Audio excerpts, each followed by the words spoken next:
Welcome to the Mad Educators free classes. Hi students, hope you and your family members are safe. We are about to start this topic, heating effect of electric current and its applications in daily life. उससे पहले हम देख लेते हैं कि हमने previous video में क्या देखा था। प्रीवियस वीडियो में हमने देखा था resistance in series connection and resistance in parallel connection. तो सीरीज कनेक्शन में क्या था, जो रजिस्टर्स होते थे वो इस तरह से वन बाय वन सीरीज में कनेक्ट होते थे, और पैरेलल सर्किट में क्या होता था, इस तरह से एक दूसरे के पैरेलल रेजिस्टर्स कनेक्ट होते थे। ठीक है, दोनों का इक्विवेलेंट रेजिस्टेंस क्या होता था, R is equal to R one plus R two. ये सीरीज कनेक्शन के लिए अप टू जितने भी कनेक्शन हो, फिर उसके अंदर क्या होता था, करंट जो होता था I is equal to same, मतलब कि यहाँ से जितना आई जाएगा उतना ही यहाँ से बाहर आएगा। फिर उसी तरह यहाँ पर जो पैरेलल कनेक्शन का जो इक्विवेलेंट रेजिस्टेंस होता था R e is equal to क्या होता था, one upon R one plus one upon R two up to N number, जितने रेजिस्टेंस पैरेलल में कनेक्ट किए हो उतने। फिर इसमें क्या होता था, करंट क्या होता था, डिवाइड हो जाता था हर एक रेजिस्टेंस में, जितने रेजिस्टेंस होते I one plus I two plus up to I n, जितने रेजिस्टेंस हो यहाँ से जो करंट आता है, तो यहाँ पर आई वन और आई टू में डिवाइड हो जाता था, और यहाँ पे फिर से आई में कनेक्ट हो जाता था। ठीक है, अब यहाँ पर वोल्टेज क्या होता था, वोल्टेज यहाँ पर डिवाइड हो जाता था, जितने भी रेजिस्टेंस है V one plus V two up to N number of resistance, और यहाँ पर क्या होता था, वोल्टेज सेम रहता था। इसका डिसएडवांटेज क्या था, अगर कोई रेजिस्टेंस में ब्रेक डाउन आता है तो पूरी सर्किट बंद पड़ जाती है, और अगर यहाँ पर कोई एक रेजिस्टेंस में ब्रेक डाउन आता है तो दूसरा जो रेजिस्टेंस है वो वर्क करना चालू रखता है। ठीक है, अब हम देखते हैं आज का टॉपिक हमारा heating effect of electric current. तो अब हम इसे समझते हैं, heating effect of electric current क्या है। तो सबसे पहले हम समझते हैं law of conservation of energy. Law of conservation of energy. अब आप बोलोगे कि हीटिंग इफेक्ट का इससे क्या लेना देना। तो हीट क्या है, हीट जो है वो वन टाइप ऑफ एनर्जी है। ठीक है, और इलेक्ट्रिक करंट क्या है, वो भी इलेक्ट्रिसिटी है, मतलब वो भी वन टाइप ऑफ एनर्जी है। अब हम देखते हैं कि जो सर्किट होती है उसमें फॉर एग्जांपल हम यहाँ पर एक रेजिस्टेंस ले लेते हैं, और इस सर्किट में हमने पोटेंशियल क्रिएट किया V। अब पोटेंशियल किस तरह क्रिएट होता है, केमिकल रिएक्शन की वजह से यहाँ पर कोई एनर्जी क्रिएट होती है, for example E energy create हुई। अब जब सर्किट में ये करंट जाता है, ठीक है, तो क्या होता है, ये जो बैटरी जो हमारी होती है या ये वोल्टेज क्रिएट होता है वो कंटिन्यूस सप्लाई होना चाहिए, वो डिक्रीज होता चला जाता है जितना भी ये करंट फ्लो करता है। तो कंजर्वेशन ऑफ एनर्जी क्या बोलता है, energy can not be created और not destroyed, it is converted into one form into another form. अब यहाँ पर क्या हो रहा है, वोल्टेज जो है वो कंटिन्यूसली डिक्रीज होता है, बराबर डिक्रीज होता है, तो ये एनर्जी कहीं तो जानी चाहिए। अब हमें पता है कि जब रेजिस्टेंस होता है उसमें जब करंट फ्लो करता है तो रेजिस्टेंस क्या होता है, हीट होता है, इसके अंदर से क्या होता है, हीट एनर्जी प्रोड्यूस होने लगती है, हीट एनर्जी प्रोड्यूस होने लगती है। अब ये हीट एनर्जी किस तरह हम कैलकुलेट करेंगे, हम देखते हैं। तो सबसे पहले हम देख लेते हैं पावर। पावर क्या होता है, ये जो वोल्टेज है V और उसकी वजह से जो करंट फ्लो हुआ इनटू I, ये हो जाता है हमारा पावर। और हीट एनर्जी कैसे होती है, ये जो पावर होता है हमें पता है energy is equal to H, हम लिखते हैं साइन हीट एनर्जी के बदले H is equal to P into T, power into time. अब कितने टाइम के लिए ये पावर सप्लाई हुआ, मतलब कि वोल्टेज इंटू करंट सप्लाई हुआ, उतने टाइम में एनर्जी प्रोड्यूस कितनी हुई वो हमें इस इक्वेशन से मिलेगा। तो हम लिख सकते हैं H is equal to V into I into T. ये हो गया हमारा हीट का फॉर्मूला। अब हमें पता है जू ओम्स लॉ में V is equal to I R, हमें पता है जो ओम्स का law V is equal to I R, Ohm ने ये इक्वेशन दिया। अगर हम इस इक्वेशन को हम इसमें रख दे तो हमें हीट का इक्वेशन क्या मिलेगा, H is equal to I into R into I into T. ये आई और आई क्या होगा, मल्टीप्लाई होके I square into R into T. ये जो हीट का इक्वेशन आया, ये किसने दिया, जूल नाम के साइंटिस्ट ने, जूल्स लॉ, इसे हम कहते हैं जूल्स लॉ। ठीक है।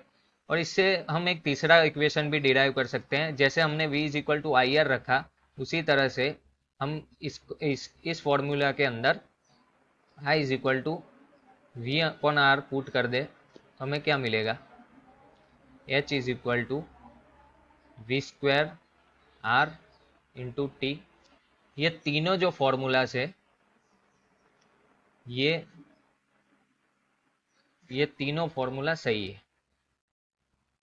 ये जो तीन फॉर्मूला आए उसे हम जूल्स लॉ बोलते हैं। ठीक है। तो ये हो गया हीट का फॉर्मूला। अब हमें हमें यहाँ पर ये एक सवाल होगा कि इसके अंदर इलेक्ट्रिसिटी की वजह से हीट एनर्जी कैसे पैदा होती है, तो वो हम एक फिगर के द्वारा समझते हैं। अब इस फिगर में क्या दिखाया हुआ है, कोई कंडक्टर जो होता है हमारा, जो कोई कंडक्टर जिसमें से इलेक्ट्रॉन्स फ्लो करते हैं, मतलब करंट फ्लो करता है, तो पोटेंशियल डिफरेंस क्रिएट करने के बाद इलेक्ट्रॉन फ्लो करते हैं, तो उसके अंदर हमने देखा कि हीट प्रोड्यूस होती है। हीट क्यों प्रोड्यूस होती है, रेजिस्टेंस की वजह से। अब ये रेजिस्टेंस कैसे होता है, और ये इलेक्ट्रिकल एनर्जी को हीट एनर्जी में कैसे कन्वर्ट होता है, उसको समझने के लिए हमें एटॉमिक लेवल पर जाना पड़ेगा। मतलब जब हम इसे जूम करेंगे, इसको जूम करेंगे तो ये स्ट्रक्चर हमें कुछ ऐसा दिखेगा। और जब हम पोटेंशियल डिफरेंस क्रिएट करेंगे, ठीक है, तो क्या होगा, इलेक्ट्रॉन्स फ्लो करना स्टार्ट करेंगे। अब ये इसमें जो एटम्स होते हैं वो इस तरह से डिस्ट्रीब्यूट होते हैं, तो ये जो इलेक्ट्रॉन होंगे, ये मेटल आयन हम बोलते हैं, यहाँ यहाँ लिखा हुआ है मेटल आयन। और जो फ्री इलेक्ट्रॉन होते हैं वो क्या होता है, मतलब हम पोटेंशियल डिफरेंस अगर क्रिएट करेंगे तो इलेक्ट्रॉन से फ्लो करना स्टार्ट कर देंगे। तो वो क्या होगा, डायरेक्ट ऐसे सीधे सीधे तो नहीं जाएंगे, वो क्या होगा, उनका कोलाइड होगा, मतलब कोलिजन होगा एटम्स के साथ। और ये जब एटम्स के साथ कोलाइड करते हैं, तो वो एक एटम उनकी जो काइनेटिक है, मतलब अगर ये वेलोसिटी से फ्लो कर रहे हैं तो उनकी कोई काइनेटिक एनर्जी होती है।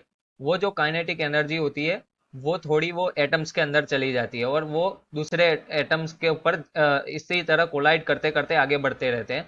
और ये जो एनर्जी एटम्स के अंदर आई, उसकी वजह से एटम्स क्या होते हैं, वाइब्रेट होने लगते हैं। इस तरह वाइब्रेट, सारे एटम्स वाइब्रेट होने लगते हैं।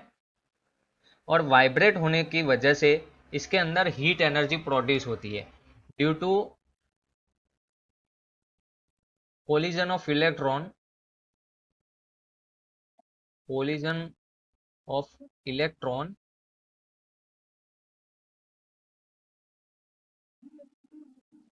with atoms, with atoms,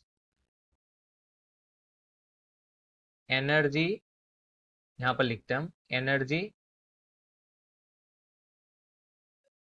यहाँ पर हीट एनर्जी आएगा, हीट एनर्जी प्रोड्यूस। और वो क्यों प्रोड्यूस होती है, ये जो एटम्स जो है वाइब्रेट होना शुरू कर देते हैं। अब हमने एक इक्वेशन लिखा था ऊपर, H is equal to V into I into T. तो H किसके प्रोपोर्शनल में है, वोल्टेज, करंट और टाइम। मतलब हम क्या कह सकते हैं कि जितना ज़्यादा वोल्टेज होगा उतना ज़्यादा हीट एनर्जी प्रोड्यूस होगी, एक पॉइंट।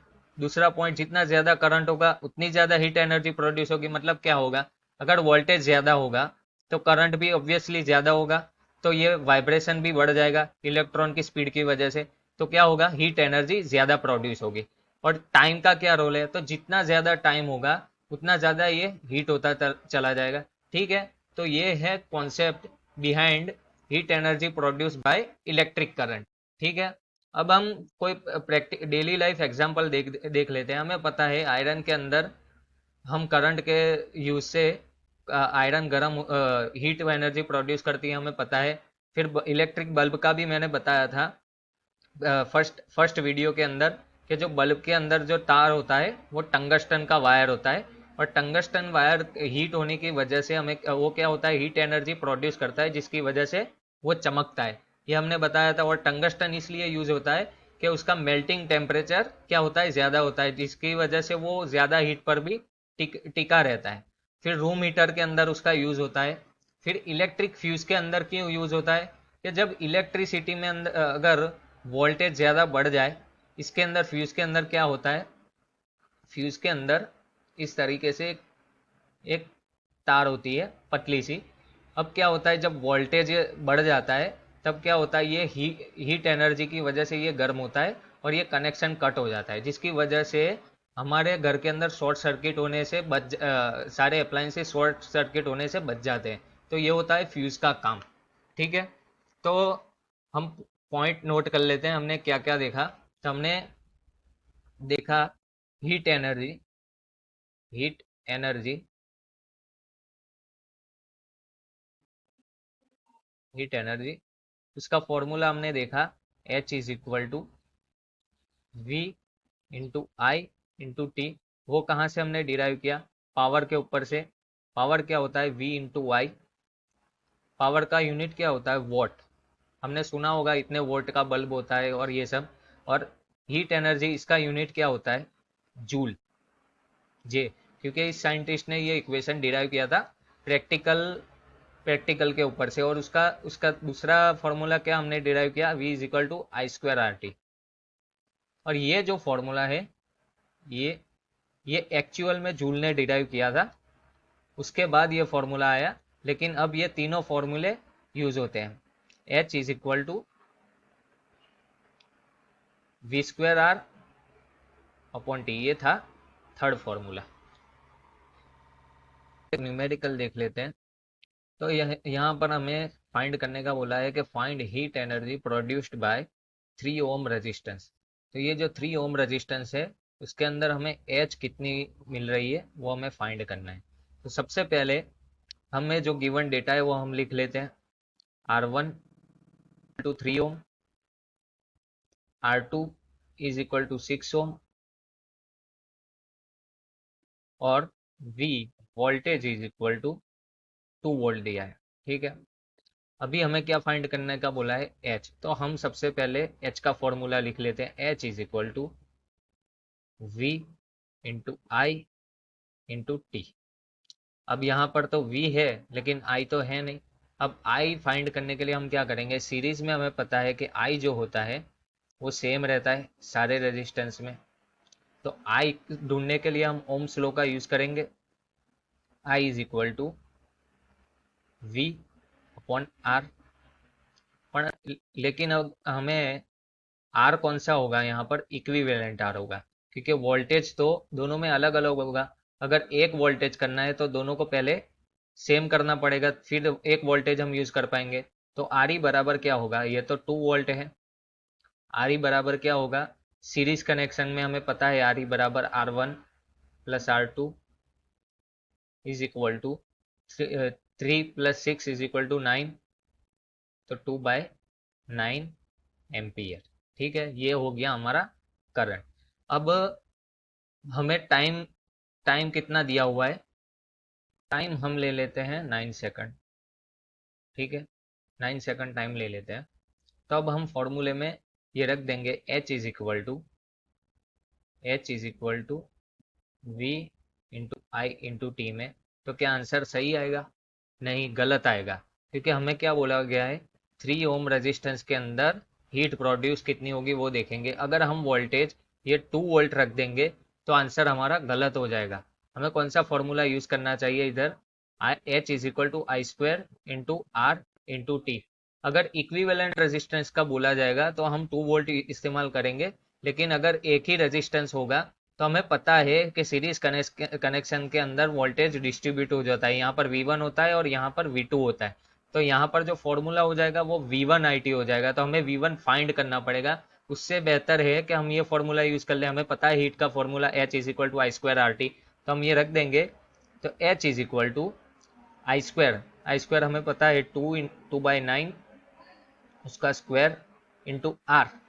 आर कितना है 3 ओम इंटू टी कितना हमने लिया 9। ठीक है, अब हम वैल्यूज पुट कर देंगे। तो 4/9 इंटू 9 इंटू 3 इंटू 9। अब 9 9 कैंसिल हो जाएगा और 3 3 जा 9। तो हमारा आंसर क्या आएगा, H is equal to 4/3 joule. तो ये होगा हमारा आंसर। ठीक है, अब हम नेक्स्ट वीडियो में देखेंगे इलेक्ट्रिक पावर को। हमने यहाँ भी देखा, लेकिन इलेक्ट्रिक पावर को हम डीप में देखेंगे। और अगर इस लेक्चर के बारे में आपको कोई भी डाउट हो, तब नीचे कमेंट में बता सकते हैं। Thank you.